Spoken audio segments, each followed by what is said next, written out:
Hey, what's up everyone? Flash from Flash Hobbies. Today we're working on this Slash 4x4. I have a stock servo in this and we're gonna go ahead and do a servo replacement. I actually just got rid of one of my cars and I did end up keeping my servo. They just wanted the slider. So I'm gonna use this on this truck. Pretty much this is a high torque Metal Gear servo compared to the stock Traxxas 2075 that's in there. I don't really run too much in water or mud or anything like that, so I don't need the waterproofing, honestly.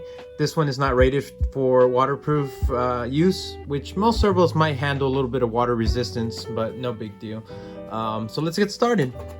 So I am running the older style HCG chassis on the Slash 4x4. It served me well. I don't really need the LCG I don't really need to upgrade until I break this tub.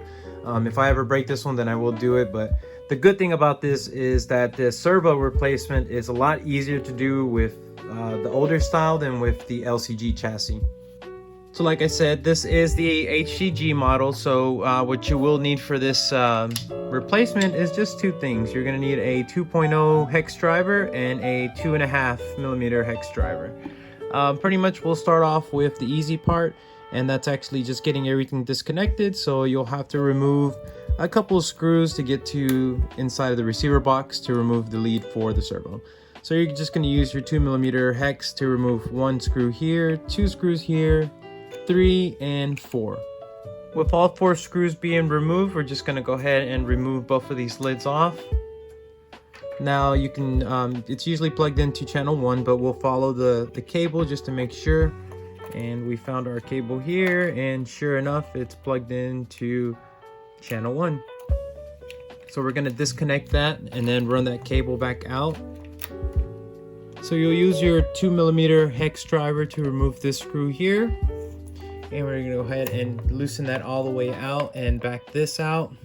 With the screw removed, you just wanna use your hex driver and kind of just wedge it in there until it comes off. Then we're gonna flip it back over. Now you're going to want to use your 2.5mm to remove these servo screws, and once again it's just a matter of 4 screws. So we have 1, 2, and then there's 3 and 4. Once you have those 4 screws removed, your servo should be able to come off loose. And just remember the orientation of the servo. So it's facing down like this with the 2075 pointing downwards and the actual servo part right here. So when you replace it, make sure you put it in the right orientation. Now that we have that one removed, at this point, if you want to clean up your chassis around here, you can. This is going to get dirty again, so I'm not going to bother with that. In order to install, just do all the same steps in reverse. So we're going to put the servo here, and we're going to put the 4 screws back in. Once you have your servo installed, you're going to go ahead and rerun that cable back into the receiver box and plug into channel 1. Now with this TQI, I have multiple channels, so it doesn't matter which one. There's 2 for channel 1. You can do top or bottom. And then that's installed. Then after that, we're gonna go ahead and reinstall our receiver box, or at this point, before you close everything up, you wanna test your servo, because I have gotten some new servos that don't work. I have tested this one before, but this will be a good time to test everything before you close it up. If everything's in working order, just put your lid back on for both the receiver and for this little end cap right here.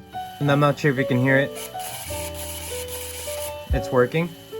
Now that your receiver box has its lids and you've already tested the servo, here's where we're going to turn the system back on and get our servo centered.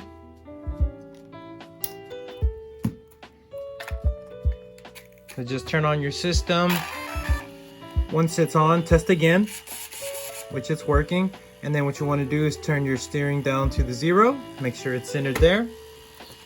Then we're going to flip it over and reverse the process of installing your servo. And what you want to do is you want to line this up to where your wheels are straight, or as straight as you can get them. So my recommendation is to lay it flat on the ground and then orientate your wheels as straight as possible, and then put that screw on there, and that should be centered.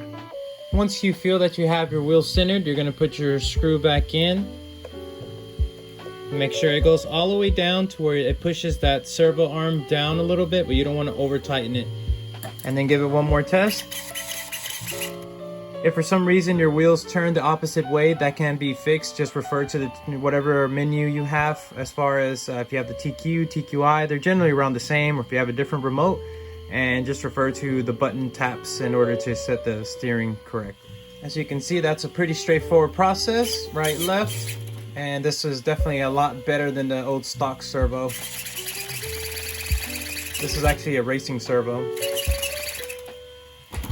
Anyways guys, that's going to do it for this video. As always, if you have any questions with your build or installation, leave them down below. Always happy to answer. If not, that's going to do it for this video. Don't forget to hit that like, subscribe, and we'll see you on the next one. Thanks for watching Flash Hobbies.